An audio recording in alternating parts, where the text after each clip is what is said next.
এই সময় পর্যন্ত প্রধানমন্ত্রী উজ্জ্বলা যোজনার ভর্তুকিযুক্ত রান্নার গ্যাস সিলিন্ডারের ক্ষেত্রে বার্ষিক 9টি সিলিন্ডার পাওয়া যেত।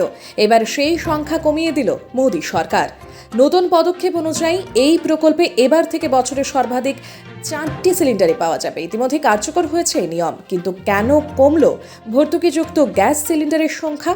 প্রশাসনের তরফে জানানো হয়েছে, সিলিন্ডার সংক্রান্ত তথ্য খতিয়ে দেখে জানা যায় গড় পর্দার 4টি করে সিলিন্ডার ব্যবহার করেন উপভোক্তারা। সেই কারণেই কমিয়ে দেওয়া হচ্ছে ভর্তুকিযুক্ত সিলিন্ডারের সংখ্যা। কিন্তু সেটাই একমাত্র কারণ নয়।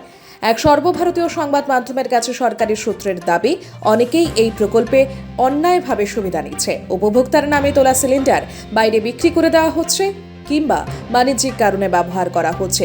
আর এর ফলে ভর্তুকি ব্যবস্থায় অর্থের অপচয় এবং সরকারের উপর আর্থিক বোঝা বৃদ্ধি পাচ্ছে বলেই মনে করা হচ্ছে। আর সেই কারণেই এমন সিদ্ধান্ত। মনে করা হচ্ছে ভর্তুকিযুক্ত সিলিন্ডারের সংখ্যা কমালেই এই প্রবণতায় হ্রাস টানা যাবে। তবে এর এই পাশাপাশি স্পষ্ট করে দেওয়া হয়েছে, উপভোক্তারা চাইলে এরপরও সিলিন্ডার কিনতে পারবেন, সেক্ষেত্রে কোনো বিধি নিষেধ নেই। কিন্তু ভর্তুকি কেবলমাত্র 4টি সিলিন্ডারের ক্ষেত্রেই পাওয়া যাবে। রিপোর্ট সুবার্তা।